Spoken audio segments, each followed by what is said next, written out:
This is the Network Journal Report. I'm Gary Anthony Ramsey, bringing you stories from the world of business that are affecting you in December of 2010. Our top stories include: Democrats and Republicans brace for a battle on the Bush tax cuts. Congressman Charles Rangel is censured by the House for ethics violations. Congress approves a $1.1 billion settlement for black farmers. While unemployment soars, so does corporate profit. Merck taps an African-American lawyer to lead the way, and a Chicago icon of black history passes away. Our top story: the House of Representatives passes a measure that would end the Bush tax cuts for the wealthiest of Americans while extending them for people making less than $250,000 a year. But the measure appears dead on arrival in the Senate, where all Republicans and even some Democrats still say raising taxes of any kind in this economy would be a bad idea. The president has signaled that he might cave to Republicans on this issue, possibly by extending the cuts for all Americans for a year or two. The White House has little time, as Democratic control of the Senate will shift with the new year, and Republicans had vowed to block all legislation until the tax issue is resolved. Well, Congress failed to reach a deal that would have extended unemployment benefits that expired on December 1st. More than 2 million Americans are affected.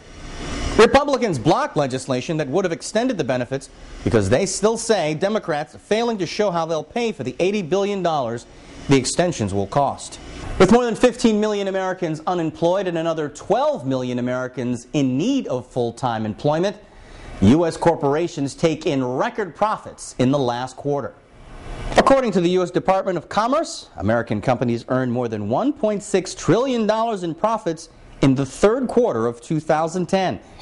Analysts say a key component to the sky-high levels: doing more with less people. Congress did act in the case of Congressman Charles Rangel. The House of Representatives voted to censure the veteran lawmaker for ethics violations. Rangel made an impassioned plea for leniency on the floor of the House before the punishment was announced. That at no time has it ever entered my mind to enrich myself or to do violence to the honesty that's expected of all of us in this House.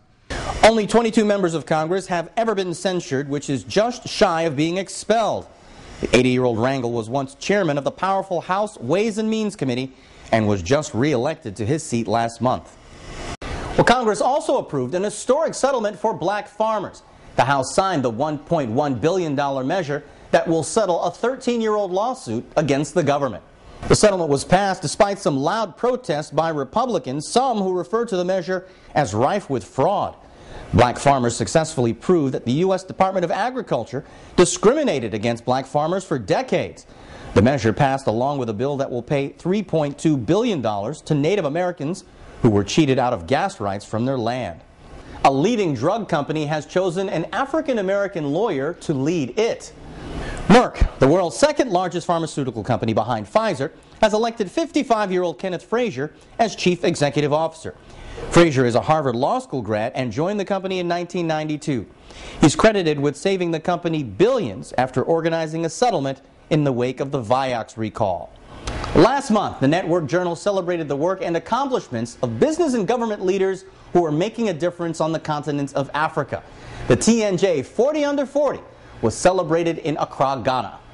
Ghana Vice President, the Honorable John Dramani Mahama, was honorary chair of the event, which honored men and women for their proven performance in their industry, contribution to the community, success in their business and professional careers, and their commitment to the development of Africa.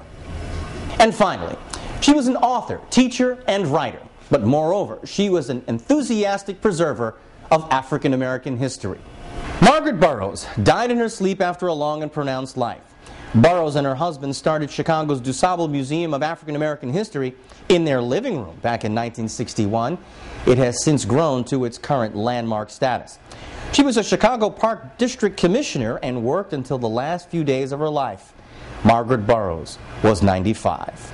For a complete look at business stories that are affecting your world, subscribe to the Network Journal. You can always feel free to check us out here at tnj.com. And for a complete check of national and international stories in your world, go to ournewsnow.com. That's the Network Journal Report. I'm Gary Anthony Ramsey.